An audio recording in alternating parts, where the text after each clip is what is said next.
Are you angry at the world? I know this has been a rough month, a rough year, a rough time in human history, and really there is a lot to be angry about right now. So if you have been watching the news, if you've been keeping up with current events, you might find that you feel angry and maybe a little bit helpless and like you don't really know what to do with your anger.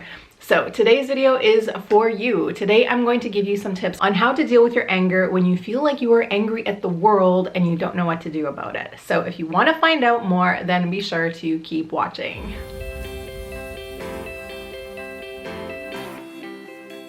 What's up guys? Welcome back to my channel. My name is Jen. I am a spiritual life and business coach and I'm welcoming you to my YouTube community. I put out 2 new videos every single week, all about the art of creating your best life ever through the tools of manifestation and mindset work. I'm super passionate about helping people just like you improve their life and up level in every single level. So if that sounds like something that you are interested in, then be sure to go ahead and smash that subscribe button. If you want to learn more about working with me, then you should head on over to my site. I currently offer business coaching for a select few business babes. And if you are interested in launching your business and taking it to 10K consistent months, then be sure to come over and check that out. So as I said at the top of the video, this year, 2020 has been insane. So not only have we taken up a huge interruption to our normal routines, that means that most of us, or many more of us than normal, are sitting around at home watching the news, watching Facebook, watching all of these things. And I actually think that that is one of the reasons why so many people are being called right now to wake up spiritually. This is sort of a cathartic time. But of course, with that cathartic time has come some awfully big bumps in the road. And so, of course, if you have been watching the news recently is the time I'm filming this, of course, the Black Lives Matter movement has come to a head in the United States and in the world. And, you know, it is really easy to get caught up in watching the media, watching the news, and feeling really angry all the time. Can you relate to that? I know in the first week that this was happening, like I was watching the news like crazy, like I couldn't stop watching it. I felt like I couldn't stop watching it, I should say. And you just had this angry, sad, depressed, helpless feeling that kind of carried on with you for the rest of the day. And obviously that is not how we want to feel. But I thought I would make a video today to help you deal with that kind of feeling. Before we get into it though, I want to make something very clear. I'm making this video so that you can feel better about yourself. I am not making this video to ask you not to pay attention to what's happening in the world. Again, I believe we are being asked to watch this stuff and we're being asked to, you know, move through life right now with no distractions. So there's not sporting leagues, there's like the Kardashians I don't even think are on, like, you know, the normal stuff that we distract ourselves with is like really minimal, which leaves us a lot more time to be concerned with these things that we normally don't think about. So in that way, whatever is happening right now is a gift. And more importantly, this is an opportunity. Anytime these things come to a head, this is our moment to think about what we want. This is our moment to demand change. This is our moment to create more justice in the world, right? This is not the moment to put your head in the sand and pretend that you don't matter or that the world doesn't matter or the people in the world around you don't matter. So again, I'm not making this video so that you won't care about the issues in the world. I am not asking you to not pay attention to them. I, in fact, want you to pay attention to them, but I want you to do it in a healthy way. I want you to do it in a way that leaves you feeling empowered and inspired to take action. Because if you slip backwards, if you go into the anger for too long stage, that will end up in a depression. And that is not where obviously any of us want to be. And that is not where we are our most powerful. Okay, so with that all being said, let's get into the actual tips that I have for you today. So when you're feeling angry at the world, when you're seeing injustice and you really don't know what to do with your anger, the number one thing that I wanted to tell you today is to switch your focus from what you're paying attention to. So of course, when we see George Floyd being murdered by the police on video, of course, we are going to feel anger about that. Of course, we're going to feel rage about that. And like that is something that to a certain degree we want to feel. We want to see these things in the world and be affected by them, because that is the way we want to be. If you want to be an empathetic person, if you want to be a human that cares about other people, you have to care about these things. to a certain degree.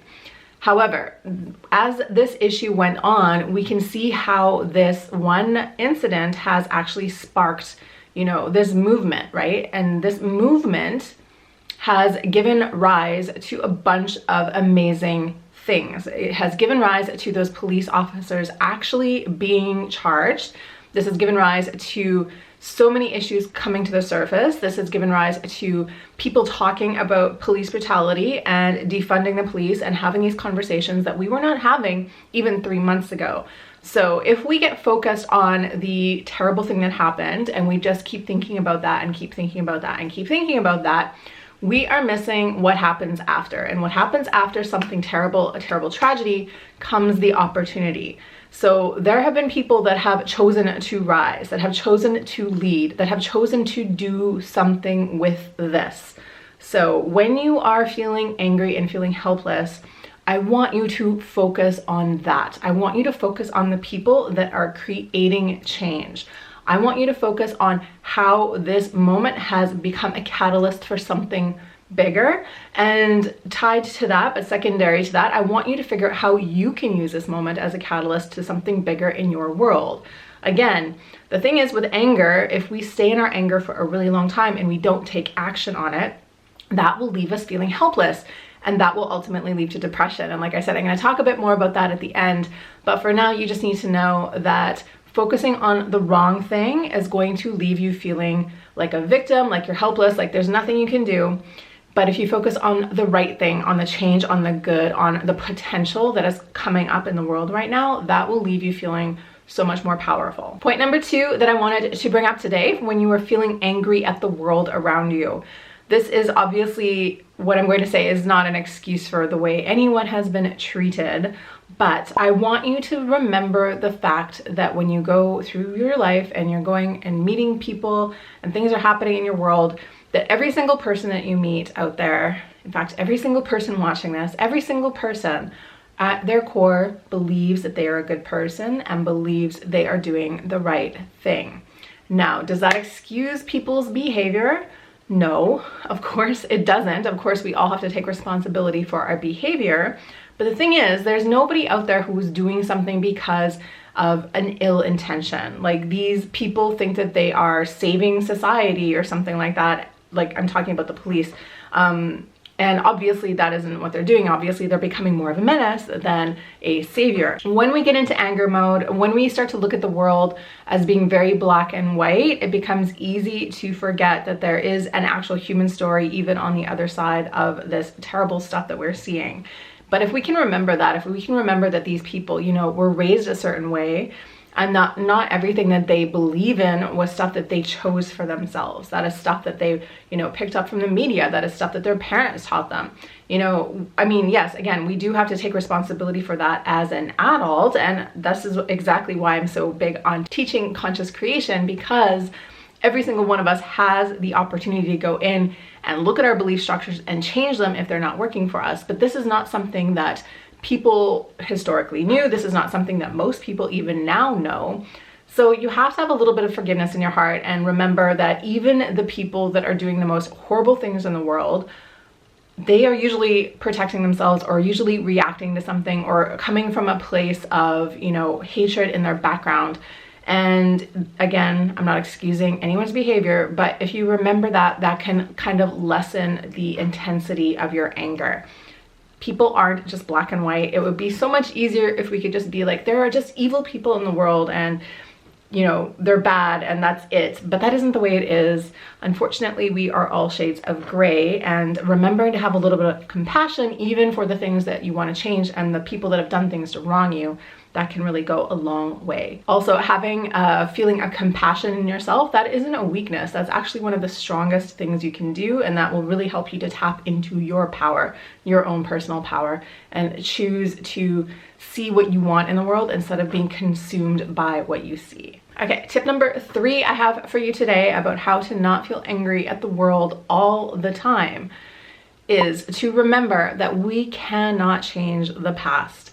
So when we see something on the news, by the time it has come to our TV screen or to our Facebook feed, it is already over. So this might be the first time that you are seeing it. And we also now in this modern internet age have the option of watching things over and over and over again. But that doesn't change the fact that whatever you are watching has already occurred, okay? The thing that has happened already, you cannot do anything about that. So of course we need to, if there's something that has gone wrong in society that we need to figure out, of course we need to work on that. But of course we need to also look at the bigger picture. We need to figure out where we want to go from here. We need to figure out how we can prevent this from happening next. We need to work on the things that we can actually control. Again, if you start to focus too much on how this shouldn't have happened, this never should have happened, this situation should never have existed in the first place, that is going to leave you feeling very disempowered. And that is just you arguing with reality. Maybe in a perfect world, that shouldn't have happened, but we don't live in a perfect world, and there's nothing that goes perfectly through our existence, and that happens with us, with our career, with our relationships, with everything. We do not live in a perfect society. So when something happens in the world that is very, very imperfect, do not get stuck just looking at that. Don't be tempted to watch it over and over again and sucked back into that moment forever and forever and forever. Just focus on what comes next. Focus on where we can go from here. Focus on the solution, not in constantly crying that there was a problem in the first place, if that makes any sense. It is so, again, so important for you to remember your power, and the power is always in the present moment and what you can do in the future. Obsessing over the past is just a waste of our time. Of course, we need to consider it, but we need to be future focused at the same time. Okay, tip number 4 that I have for you today for how not to feel angry at the world all the time is to just take a moment for yourself, take a deep breath, and spend some time in your day, in your everyday if necessary, connecting to the amazing, infinite amounts of beauty in the world. So there's beauty in nature still, there is beauty in art, there is beauty in music, there is beauty in our friendships, in our romantic relationships, in our family. There is beauty in the world to be found, okay? Again, when you get sucked into a news cycle and when you're focusing on all these terrible things that are happening, I mean, the news is deliberately focusing on these negative things for a reason. That's its job, but its job is also to make the world seem like a scary place and make it seem like you need to keep watching the news in order to stay ahead of it. And that's actually not true. That's completely not true. And also, all the rest of the stuff that is normally happening in the world is still happening regardless, okay? So one way to reframe this is to remember that there was a time in between this incident that you're thinking about happening and the time that you found out. And during that time, that thing was already true, but you were already out there in the world doing what you normally do. And you can continue to do what you normally do, and you can create time for me time and still be aware of this thing and still fight for change and still want to be a voice of change in this world. You do not have to suffer. You do not have to keep watching it over and over again, and you do not have to watch the news like it's your job. The news is in fact very repetitive, and clickbait articles on the internet are designed to get you to come back and click over and over again, and they're designed to get you to have an emotional reaction. You do not have to have an emotional reaction to be effective. In fact, it is way better if you are not having one, and you do not have to take all this stuff in all the time. Again, it is important for you to remember, you know, how beautiful the park is, how beautiful a sunrise is, how wonderful music is, how great it is to be with your friends or your partner or your family. These are all things that are still there, still available for you, still in abundance, and we need to appreciate them. When you start to appreciate them, again, that takes your focus off obsessing over the things that are wrong in the world and gets you back into a place of love. And that is always where you're going to be the most powerful. Finally, I mentioned this at the top of the video, but I just wanted to touch on this. But there is an interlink between anger and depression. So if you are feeling angry at the time, if you're watching the news all the time, if you are wondering why people aren't as angry as you are, and you're thinking that nobody's reacting in the way that they should be, that is really just an opportunity for you to do some mindset work on yourself. So we do not need to police the world. We do not need to control other people. We can still create change, and especially systemic change, from a rational, emotionally secure place. But being angry all the time and obsessing over things, and especially obsessing over things that have already happened, and feeling like you can't be happy until the world is right, is really a dangerous game to play, because that means you are never going to feel happy, you're never going to relax, you are going to be stuck in this stress cycle. And like I mentioned in other videos before, when you're feeling that anxiety and that stress, that is actually really unhealthy for you. Like having constant form of stress in your body, that is literally a way that we can create disease for ourselves. So this is not only just a mental thing, this is part of your physical well-being. It is up to you to create a safe space for you to exist in up here, and that helps to create a safe body for you to live in down here. When you feel helpless, when you feel like there's nothing you can do, when you feel like you have no power in this world, that is when you are going to fall into depression. And I just really want to make that clear, because I think a lot of the depression that we have in this world is because we have anger that we were not allowed to express. We didn't maybe even acknowledge to ourselves. So it is important to be angry to a certain degree, but it is also important for you not to let that anger overrule your life and to knock you off of your comfortable, secure home, your emotional home. If you fall in depression, or if you are stressed out enough that you get sick, you are not going to be able to help anybody, right? And we need people that are, powerful and aware. That is how we create change. We need those people to stand up and act. And if you let your mental health slide, or you let your physical health slide, you are not going to be that person. So if you are in this anger and you have this connection to this like warrior vibe right now, good for you. That is amazing. Just do not let it rule you. And remember that it is important to take care of yourself, both emotionally, mentally, and physically during this time. Please don't slip into depression. Please don't let your anger become the thing that drives you all the time, because we need you, and we need you in your best shape possible. Okay, that's it for today's video. What did you think? I really hope that this video inspired you to think about anger in a different way, and to start to process your anger in a way that you can still operate as a person of power and a person who is secure in their own emotional happiness and strength. Anger definitely doesn't not have to be something that you are afraid of. It can be an incredible tool for us to use to become something else, to inspire us to take action. So just know how to manage it, and remember to take breaks, and remember that it doesn't have to consume you all the time in order to be something that you acknowledge. So that's it for today's video. Thank you so much for watching. If you watched all the way to the end right now, I'd love it if you would leave me a comment below. So write in the comments below, I love myself. I'd love to see who made it this far. If you like this video, please give it a like. If you want to learn more from me, come on over to my site. I have a free money manifestation game for you to play over there. If you want to watch more from me, click the latest right here. And other than that, I'll see you in the next one. So until then, have an amazing week. And as always, just remember, get ready for the miracle. See you guys.